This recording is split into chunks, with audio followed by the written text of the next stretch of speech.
ভরপুর শাপলা দেখা যাচ্ছে মনে হচ্ছে ভরপুর শাপলা। যে কয়টা নাম বলছে কোনোটাই তো শিখছে না, কিন্তু কালকে তো আমার মাকে বলছিল যে আপা হচ্ছে আপায় গিয়ে নিয়ে আসতে হবে, যদি মাছ না পাই তো মুরগির জন্য এখান থেকে অনেক লতা পাতা আছে।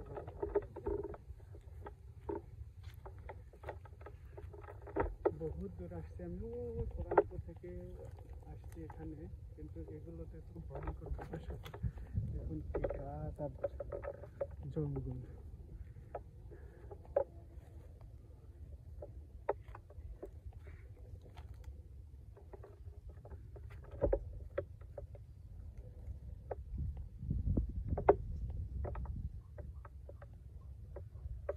এখানে আমরা শৈশবে বসে থাকছি, আমার 3টা গরু ছিল, তো আমরা পালা করে করে গরু চড়াইতাম।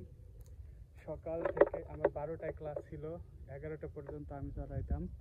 তো আমার আরও কিছু মানুষ ভাই ছিল যারা স্কুলে যেত না, তারা বিকেলে চড়াইতো। আমি 11টা পর্যন্ত চড়াই, আমাকে একটু আগে ছুটি দিত, আমি যেহেতু স্কুলে যেতাম। তো তাদের কাছে গরু রেখে আমি স্কুলে যেতাম। অনেক সময় আমি এই গাছটার নিচে বসে থাকছি, শুধু আমি না, আমার ওই ভাইগুলো যারা এখন অনেক বড় হয়ে গেছে, তারা এখনো মাঠে খাটে, আমিও খাটি, কিন্তু মাঠে কম, বাড়িতে কম্পিউটারে খাটি আর কি। কিন্তু সেম প্রসেস, পরিশ্রম সবাইকে করতে হয়।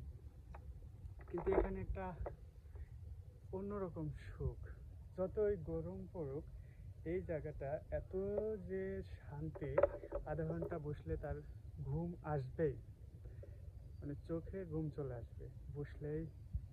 এইরকম ঠান্ডা এই জায়গাটা, চারিধার থেকে বাতাস আসে। ওই যে একজন বসে আছে, আমার এক ভাই, দেখা যাচ্ছে মনে হয় সে মাছ ধরছে। মাছ পাইছিস? জিয়া ভাই রাপা কোনটা শিখছে? ও ছাকা হয় না আজকে, মাছ নিতে আসতে বলছিল, জিওল মাছ নিয়ে বসে হচ্ছিলাম। এই পাই কার? হ্যাঁ, এ ভিজে যাবে তাবজার, কোম্পানি কমনে দিয়ে ছাকা হয় না এখনো। এখনো আমি এক ভাই আমাকে বললো, ছোট ভাই, যে আপনার ছাকার কথা ছিল সেটা নাকি ছাকা হয়নি, মেশিন নষ্ট হয়ে গেছে। আর ওটা হচ্ছে এই বিলের একেবারে শেষ প্রান্ত, মানে আমাকে এখনো যত দূর আসছে তার চেয়ে বেশি দূর হেঁটে যাইতে হবে।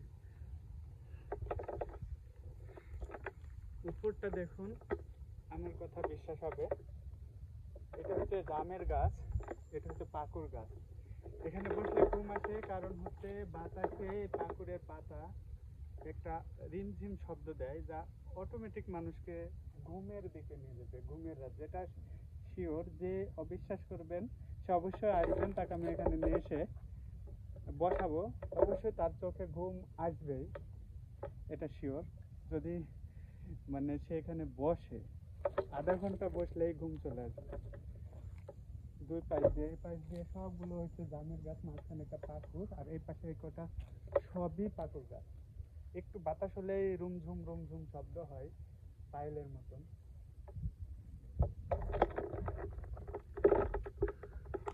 যাই ওই পাশ দিয়ে দেখি কি অবস্থা,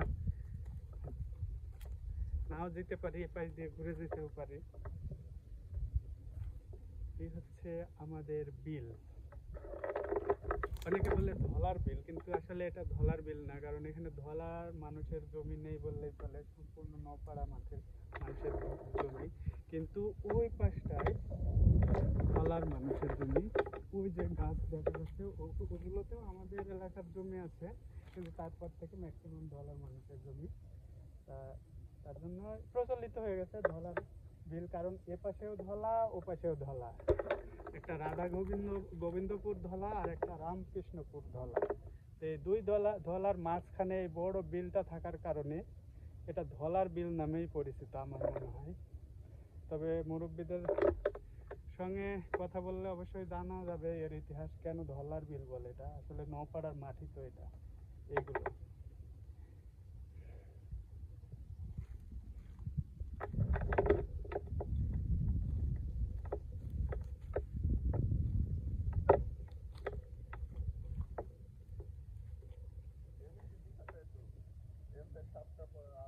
সাপও আছে। ও আপা আপা তো এইটুকু তো মেলা পানি আমি জানি, কিন্তু এ পাশে কম পানি এটা আমি জানি না। হ্যাঁ, ধর আপা শহীদুল ভাইয়ের আপাতত কত সাপ না আপা, সেটা না হলে কি করবো।